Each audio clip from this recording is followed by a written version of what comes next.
Welcome to Windfall Edutech Advanced Module.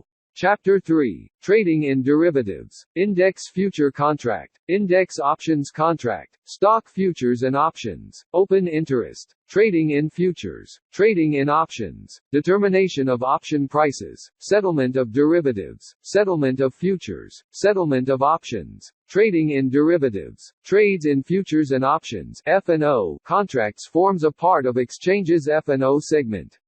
In NSE, its derivatives markets clock daily volumes of 60,000 crore rupees on an average. The F&O segment provides trading facilities for the following derivative instruments: index futures, index options, individual stock futures, and individual stock options. As an investor, one can invest in any of these products. All these products have different contract specifications. Index future contract. Index futures or futures contracts on an index, like the Nifty. The underlying asset in case of index futures is the index itself. For example, Nifty futures traded in NSE track spot Nifty returns. If the Nifty index rises, so does the payoff of the long position in Nifty futures.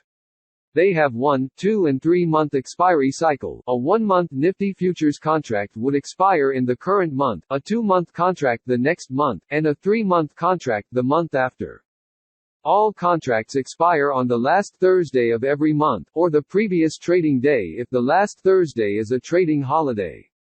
Thus, a September 2009 contract would expire on the last Thursday of September 2009, which would be the final settlement date of the contract.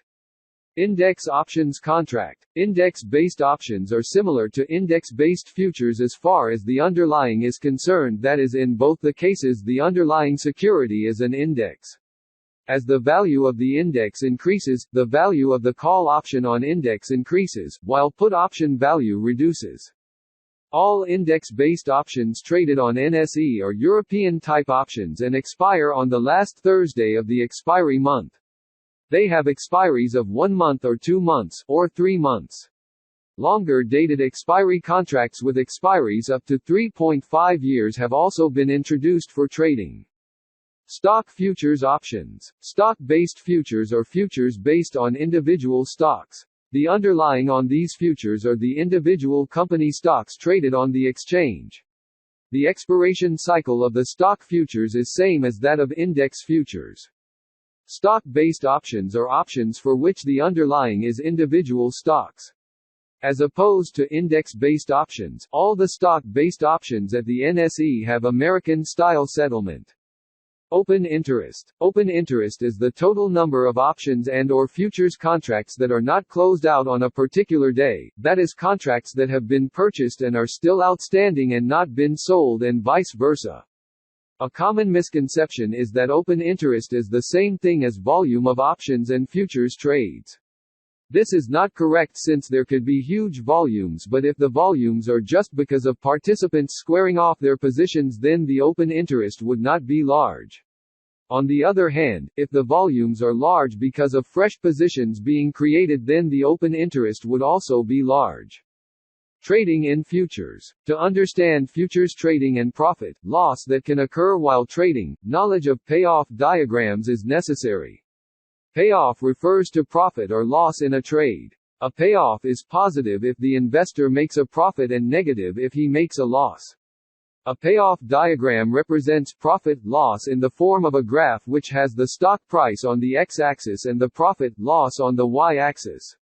Thus, from the graph an investor can calculate the profit or loss that his position can make for different stock price values.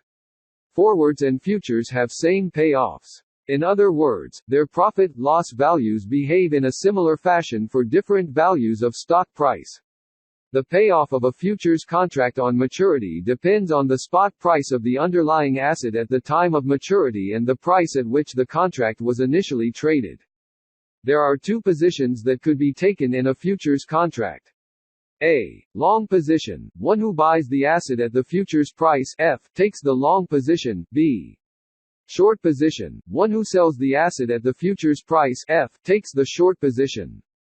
Trading in options. There are 2 sides to every option contract. On the one side is the option buyer who has taken a long position, that has bought the option. On the other side is the option seller who has taken a short position, that has sold the option. The seller of the option receives a premium from the buyer of the option. It may be noted that while computing profit and loss, premium has to be taken into consideration. Also, when a buyer makes profit, the seller makes a loss of equal magnitude and vice versa. Trading in options. Long position in a call option. In this strategy, the investor has the right to buy the asset in the future at a predetermined strike price, that is strike price, and the option seller has the obligation to sell the asset at the strike price. If the settlement price of the asset is above the strike price, then the call option buyer will exercise his option and buy the stock at the strike price. If the settlement price, underlying stock closing price, is lower than the strike price, the option buyer will not exercise the option, as he can buy the same stock from the market at a price lower than the strike price. Long position in a put option. In this strategy, the investor has bought the right to sell the underlying asset in the future at a predetermined strike price. If the settlement price at maturity is lower than the strike price, then the put option holder will exercise his option and sell the stock at the strike price. If the settlement price is higher than the strike price, the option buyer will not exercise the option, as he can sell the same stock in the market at a price higher than the strike price.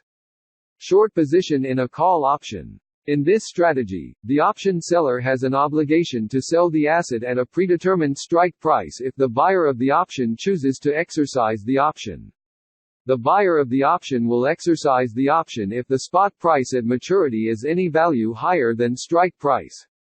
If the spot price is lower than, the buyer of the option will not exercise his/her option. Determination of option prices. Like in case of any traded good, the price of any option is determined by the demand for and supply of that option. This price has two components: intrinsic value and time value.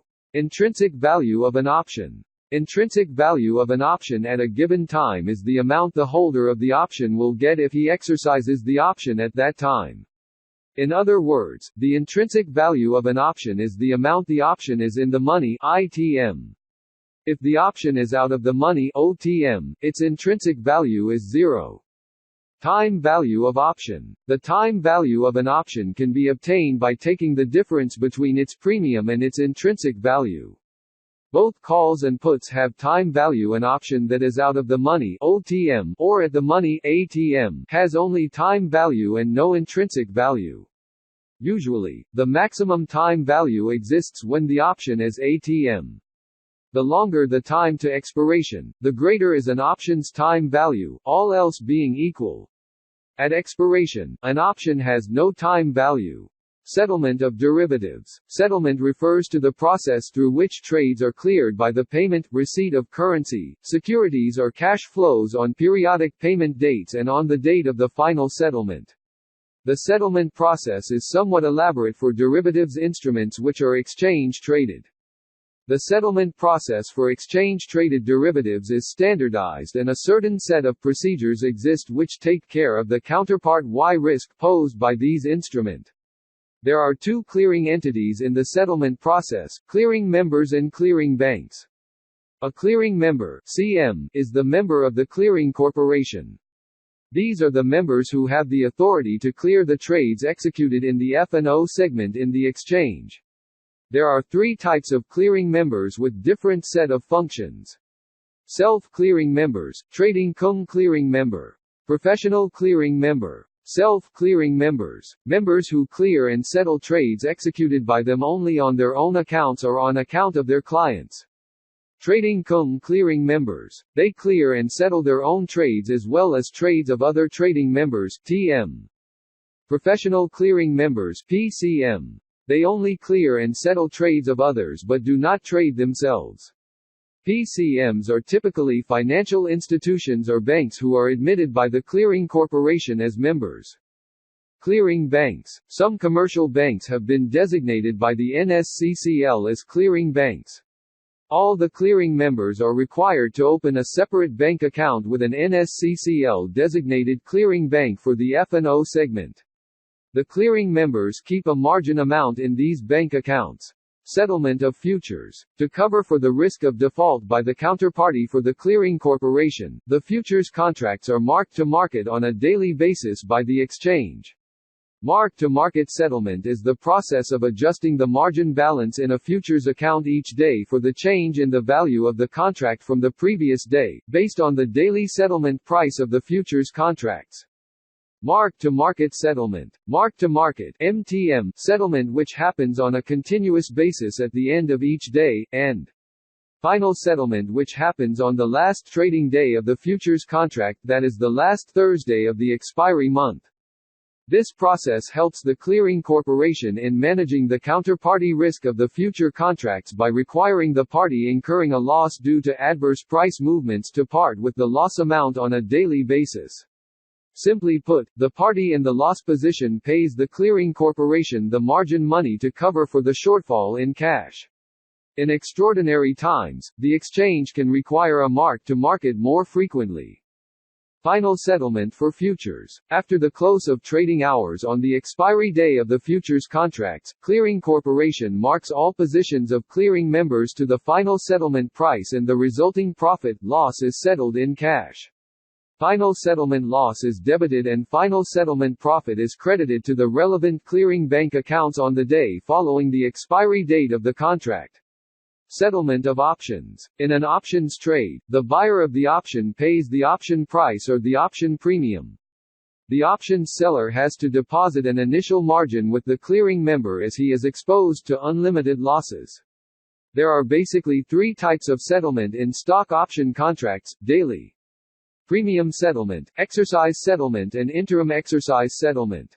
Exercise settlement. Normally most option buyers and sellers close out their option positions by an offsetting closing transaction, but a better understanding of the exercise settlement process can help in making better judgment in this regard. There are two ways an option can be exercised. One way of exercising is exercise at the expiry of the contract, the other is an interim exercise, which is done before expiry. Stock options can be exercised in both ways, whereas index options can be exercised only at the end of the contract. Final exercise settlement. On the day of expiry, all in-the-money options are exercised by default. An investor who has a long position in an in-the-money option on the expiry date will receive the exercise settlement value, which is the difference between the settlement price and the strike price. Similarly, an investor who has a short position in an in-the-money option will have to pay the exercise settlement value. Interim exercise settlement. Interim exercise settlement takes place only for stock options and not for index options. An investor can exercise his in-the-money options at any time during trading hours. Interim exercise settlement is effected for such options at the close of trading hours, on the same day. When a long option holder exercises his option, it is the stock exchange which pays the option holder and receives equivalent amount from one of the short option investors through assignment process. In this case, assignment process is the process of selecting a short investor randomly and forcing him to pay the settlement amount. The client who has been assigned the contract has to pay the settlement value, which is the difference between closing spot price and the strike price. Thank you. Revise and get ready for the next